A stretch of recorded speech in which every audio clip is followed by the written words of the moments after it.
and some techniques and possibly some of my own mistakes in some of these videos, which will hopefully benefit other people which are doing their classic MG Midget. Okay everybody, this is the MG, currently going to come out of hibernation hopefully shortly. I've had it about 2-3 months now. I've only done a few things with brakes, the indicator, and obviously I've started the interior. I'm very sorry I didn't actually show a couple of videos on the interior changing and dismantling. Yeah, that is just an alpaca roaming around the garden. So in the background there, little Alfie on his way. Right, and obviously there's a big Hyundai Santa Fe behind it. I do apologise for the mess. Obviously the mud isn't great around here. It's quite muddy everywhere, so bring on summertime, eh? Right, so I'll just show you what the car actually looks like under the cover. It is actually a Stormforce cover, by the way. It's about 230 quid, which ain't bad really, because I've had one for my Mini as well, and it's kept dry ever since. I do highly recommend them if you keep your car outside or inside really. The only thing that really actually goes is actually the holding clips underneath, but you can buy them really cheap off the internet or sort of a shop somewhere and just put them on, sew them through. It's not really that much, but really for 200 quid it's kept the car dry. It's never got wet inside or anything, so like I say, let's see what's under the covers and I'll show you shortly. Cue the time lapse.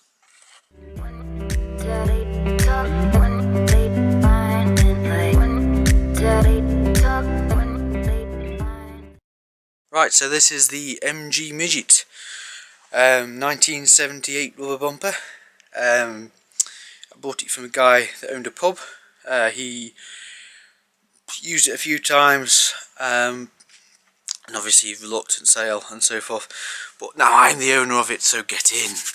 Right, so I'll show you a quick tour of what I've actually done, and I'll open the bonnet first. We'll start from the outside. So I'll open the bonnet and I'll show you around.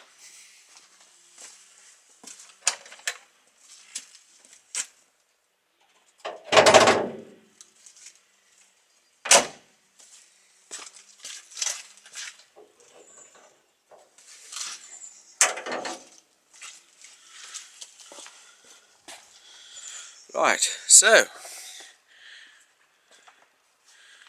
that's what's under there. A nice 50. Oh, my camera's suddenly just decided to drop. Right, I apologise for that. It's the 1500 engine. It's a Triumph Spitfire engine that's in them. They are actually quite good, and I tell you what, it drives like a dream. There was only one problem with it that I actually found when I actually brought it. So obviously, apart from the indicator, the issue, obviously the heater box, but the gearbox clutch is making a slight pressure, sounding like air that's going through. That's actually the clutch pressure plate, and the lead around the bearing is actually gone on the clutch bearing. So hopefully we'll find somewhere to go and get that fixed, because unfortunately I don't have the proper lifting gear, so it's better to get a specialist to come and do that.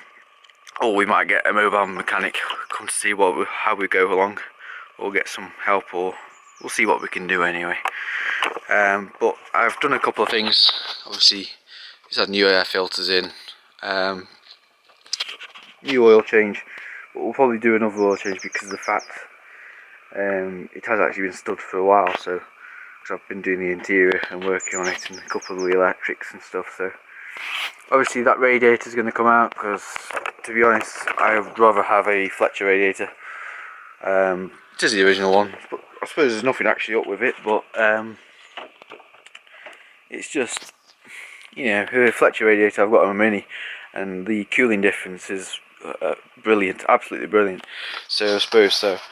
My target is actually to go for Webers rather than the SU carburetors. They're all balanced, everything's fine. I will probably keep them as spares, and probably maybe even sell them to someone else, or we'll see what we can go from there.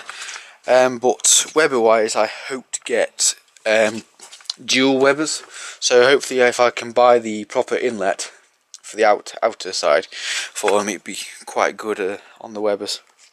And obviously that power that you'd get out, because like one webber there's like 4 carburetors built inside, and also there's a benefit of it running more efficiently. The only obviously downside is I suppose tuning them really, but you don't get like block jets and stuff like that probably as rarely, so we'll see what we can go from there. Rocker cover engine will actually eventually be painted, hopefully. I'm tempted to go back to the actual original of what's actually supposed to be underneath. So obviously a black engine. Around the body, the guy is painting it all black. I think I might go for an orange, because it'll suit the car and it'll make it look clean as well. So obviously the engine block I hope to spray black and have that done and painted. Rocker cover I'll probably have that in orange to match the car, sorry. Alternator will probably be uprated. I'll probably get one from a mini show or something, because we tend to use the same parts, so that's the good thing of having a mini and an MG. So all being Morris and stuff and Austin parts. Like I say, I've done me connectors down at the bottom, as you can probably see there, down at the bottom. Just a temporary fix until I do it properly, because I'll have waterproof ones which you can have in modern cars, so hopefully we'll go from there. Fuse box wants sorting out really. I'm tempted to put it inside because it's less likely to get damp and stuff, probably more controllable, and maybe a blade fuse box. Also, so yeah. Apart from that, it runs actually fine. It was brilliant running. I'm sorry I can't show you it running, but because there's no battery in it. And obviously in the interior I've got no steering wheel, so I've started on the interior. Obviously all the wiring has all been going. Obviously apologise for the mess, the spanners, the hammers, and many hours later we've actually gained the steering wheel off. There is actually a trick to it. Now if you knock this nut off, yeah, if you untighten it slightly and then put the nut on the tip, you then risk damaging the actual steering column. And obviously, you know, if you don't tighten that off up to the end, you could end up knackering the threads as well on the bolt and the steering column. And I don't really want to be replacing the steering column, because you've got to get it all aligned and it's a nightmare to get in and out. So from past experiences on a Mini, so yeah, obviously all the wiring I've done. I'm getting there eventually. I've actually, yeah, you might be realising why has he got 2 key ignition things.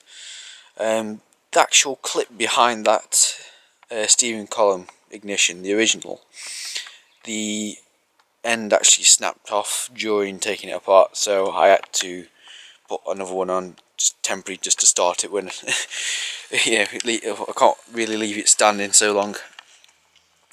So obviously, yeah, so that's the interior, and I'll show you the back, hopefully if it shows you.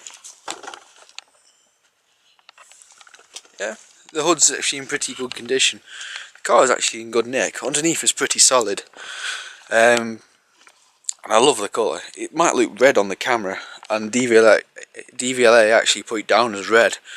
Obviously I corrected it to orange because I think it looks a bit more orange than red, but it might look red on the camera. Underneath the bonnet, some more stuff that came with the car. Some that goes down the sides. I can't remember the actual name for it, but yeah, it's looking good.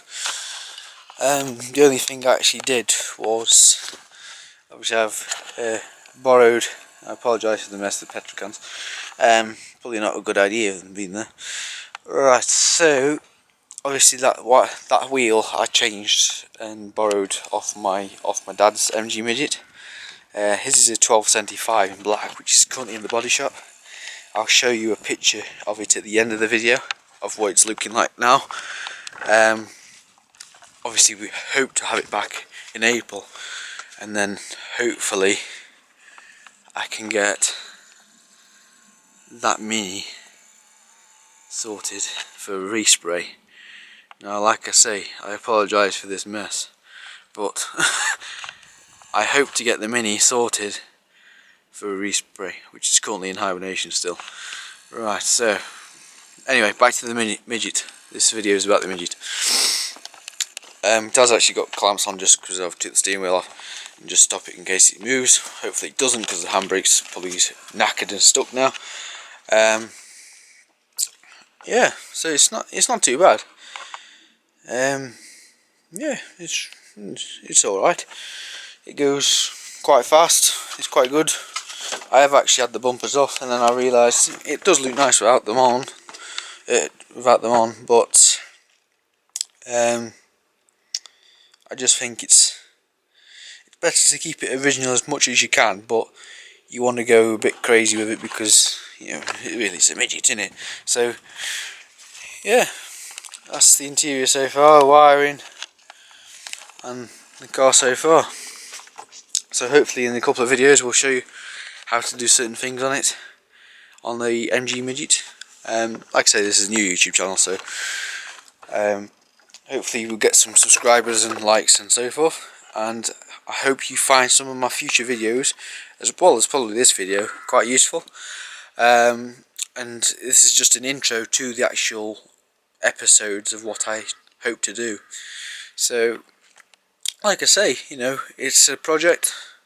I'll probably have LED indicators and stuff that I'll move on to, but we'll see, and we'll see how crazy we can go with this MG. Like I say, I apologise, I can't start it up because of the fact that it's got no battery and steering wheel and stuff like that, and the electrics are kind of disconnected, so yeah, that's good. Hit that like and subscribe, and then hopefully you'll see some more. Well, we will see some more, because, you know, I hope a couple of videos help people with certain problems on their MGs, and some possibly ideas. But just speaking on ideas on the interior, I have actually got a biscuit idea theme that I actually looked on the internet on Google Images, which I'll show you a photo of it now.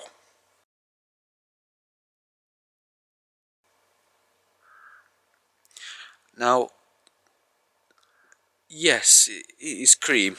I've got to go from orange to cream and black, but they're the main colours I probably want to go for. But yeah, we'll see what we can do anyway.